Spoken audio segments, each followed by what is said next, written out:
Hindi ko inaasahan ka, Tekram, na ganun kalayo yung ano.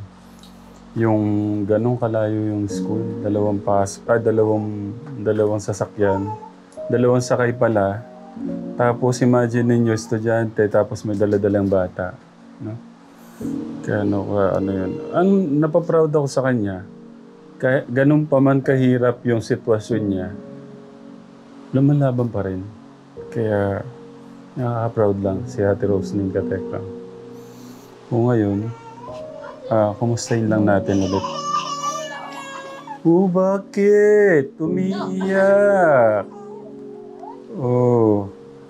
Kumusta yung pagpasok niyo ni Mama? May mga kalaro pala siya doon no? Nasanay na yun. Lagyan kitang mic, ate. Iyan ko lang. Anong natutunan mo? ABCD?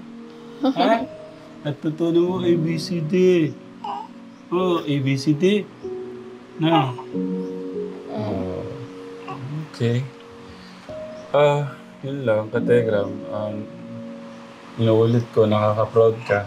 Ganun pa man yung sitwasyon at kalagayan mo, lumalaban ka. Alam ko lumalaban ka dahil sa partner mo at saka sa kanya. Ano po? Ano ang pangalan niya, Ate Roslyn? Khalil po. Khalil. Pogi-pogi naman yan. Ano oras pumasok ang papa niya? 8:00 po. Okay. Tapos ang uwi niya na 5:00. 10:00. Ng gabi po. Ay, ganun. Ang tagal pala ng trabaho niya. Opo. 8 to 10. Opo.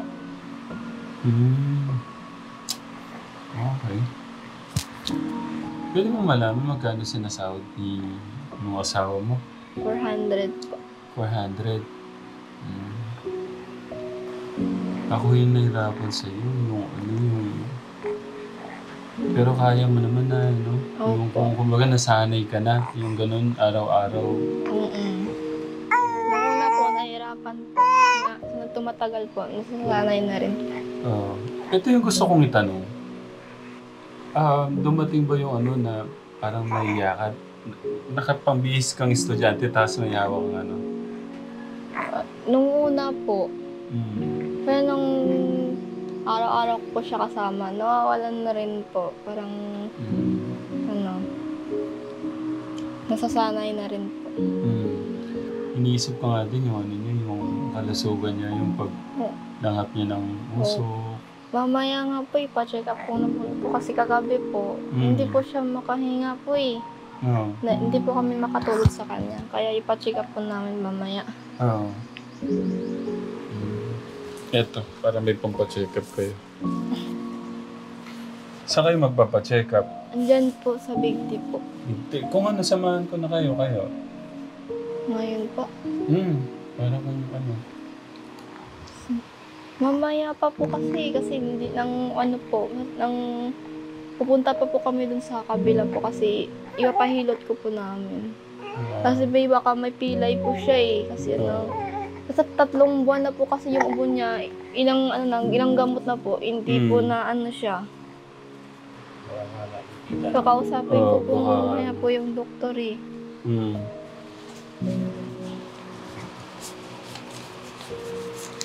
Ito, ate, itabi mo doon para pang niyo. Thank you po. Welcome, ate. Yan, pampacheck up mo yan, baby. Thank you po. Pangdagdag. Thank you.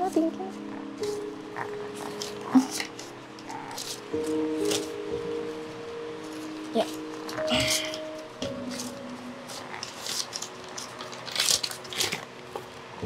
Ito, ate. Dagdag mo pa dyan.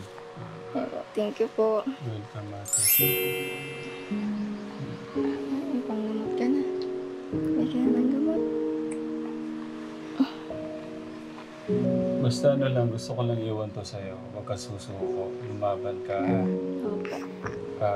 Pwede mong gawin habang nag-aalaga ka sa kanya. Magbasa-basa ka. Yung parang yung natutulog siya. Pwede mong Wala ka bang mga ano dyan? Pwedeng babasahin gano'n? Wala po eh. Kasi pinasa ko na po yung ibang module ko po eh. Or mag-advance mag-advance learning ka? Sabi naman po kasi sir po, bibigay po siya ng mga, susulatin po na para makano po ko ng, makahabol po ako sa mga lesson. Kumusta pala si mama at papa mo? Okay lang naman po sila. Bali lang kayo magkakapatid? 5 po. 5?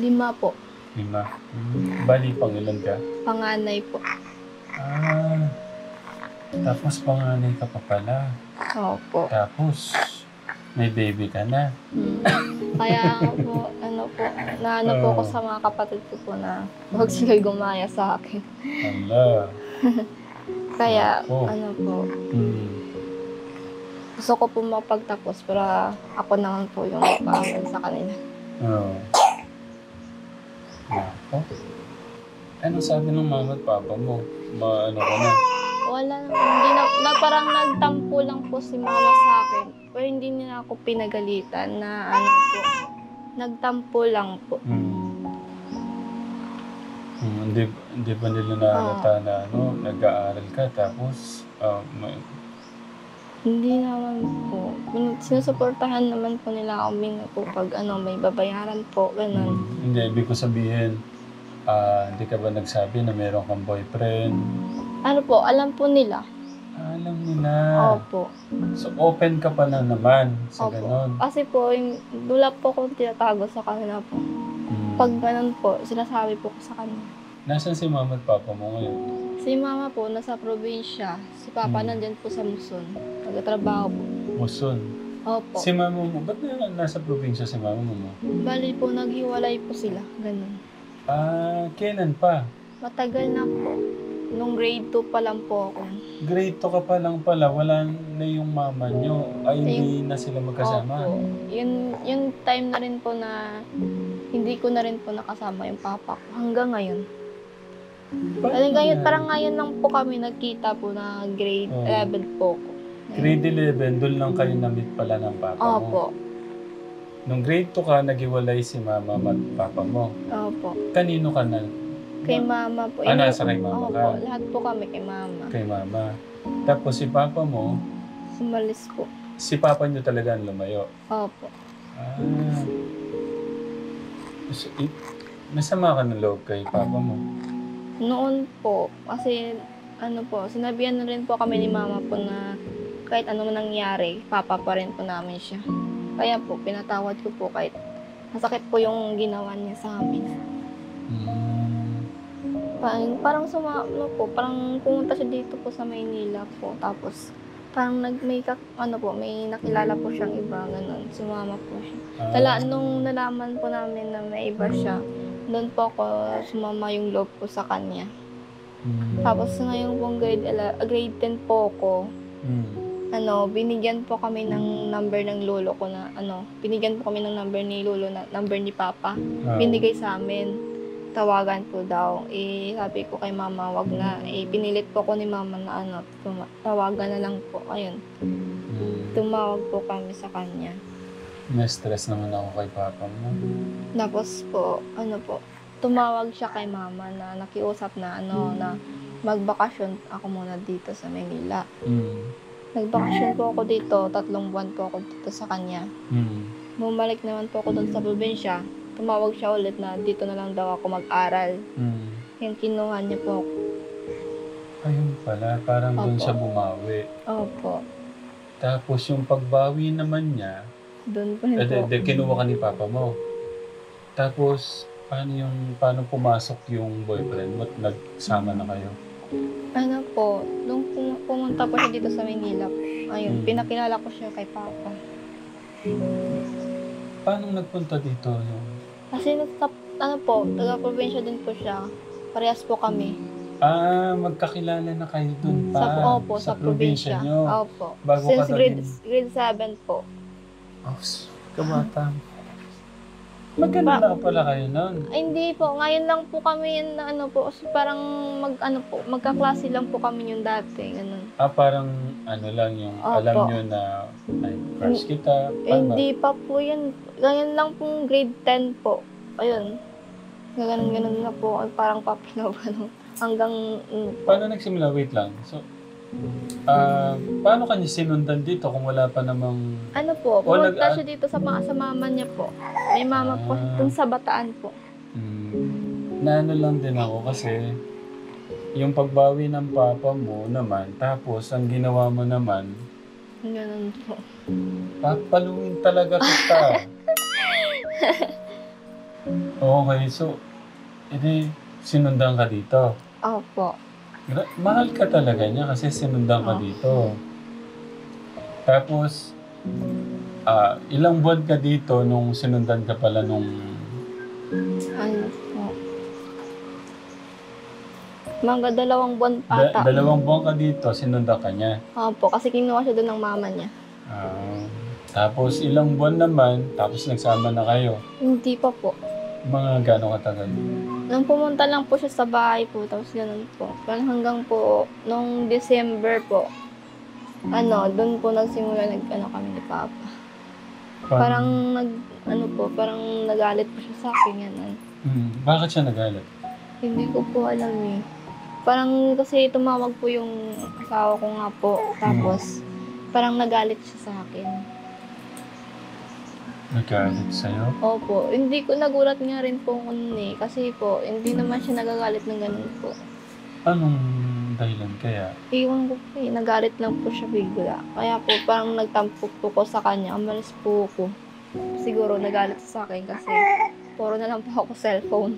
Okay. Sino ba naman ang hindi magagalit na magulang kung ilang oras ba yung paggamit mo ng cellphone? Minsan po, pag wala na akong gagawin sa cellphone po ko, siguro po nagalit po siya. Puro na lang daw ako sa bahay, hindi man na ako. Hindi kasi ako gumagala po, pag gumagala lang po, pag may pag may mga practice po kami, ganun. May po umalis sa bahay. Hindi po ako lumalabas kasi kayo siguro nagagalit siya. Punta dun sa lola ko, hindi po. Nakahingi ka na ba ng tawad kay papa mo? Opo, umingi rin po ko sa kanya ng tawad. Okay. Kay mama nung nalaman yung ganyan, din ba? Parang disappointed din ba siya? Opo. Parang nagtampok po siya sa akin. Siguro 1 linggo lang po, tapos yun po, nung naging okay na rin po kami. Parang tinanggap niya, siyempre, sabi na daw, andyan na daw.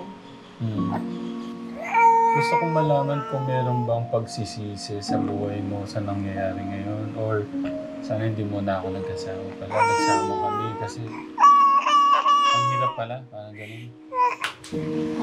Minsan po na parang naiisip ko po na ganun po. Sana hindi po muna ako na ganun. Kasi sabi nga, ang di pagsunod sa mga magulang ay napapahamak. Sa bagay, gawin mo na lang yan, yung mga, itong mga nangyari sa'yo, gamitin mong, sabi nga, lesson learned. Opo. Gamitin mo na lang gamitin mo na lang ng inspirasyon. Opo. Sabi mo nga, lumalaban ka dahil sa kanya, diba? Pero ako, natutuwa ako sa iyo, ate. At kaya gusto kong i-share yung kwento ng buhay mo dahil sa kabila ng pagkakamali mo, pilit kang lumalaban para sa future ng anak mo at magiging future niyo. Opo. Diyan ka nadapa, pero nakikita ko kasi yung yung paglaban mo sa pangarap mo. No? Opo. Tuloy-tuloy mo lang yan, ate. Huwag kang mapanghina ng loob ngayon. Kasi meron ka ng baby. Opo. Okay? Opo. Basta, lagi lang si God. Isentro mo si God sa buhay niyo. Itong binubuo niyong pamilya na to. Lagi kayo mag-usap mag-asawa. Mag-usap kayo. Basta, isentro niyo si God sa lahat ng mga plano, desisyon, mga gagawin niyo sa buhay. Kasi kung nandun si God sa mga plano natin, sa mga desisyon natin, hindi tayo mapapahamak. Okay? Oo po. At sana, pag-pray ko yung sana hindi ito yung una tuloy natin pagkikita. Gusto ko, kung meron akong maitulong sa pangarap mo sa buhay mo, sa pag-aaral mo, especially, kaya ka nga lumalaban ngayon dahil nga kay baby mo sa anak niyo ni Kuya, di ba? Aral ng buhay. Baka meron kang gustong i-share na parang natutunan mo na gusto mong i-share lalo na sa mga kabataan natin. Ano po, tama po yan. Sumunod po sila sa mga magulang nila. Tapos huwag po sila mag-desisyon po na Padalos-talos. Opo. Basta ate, isentro niyo si God, ha? Opo. Okay? At ganun din, gusto ko din pasalamatan si Sir, kay Sir Mikaya. Napakabait ni Sir, Okay, Sir Mikaya, thank you po sa lahat ng mga estudyante, classmate po ni Ate Roslyn.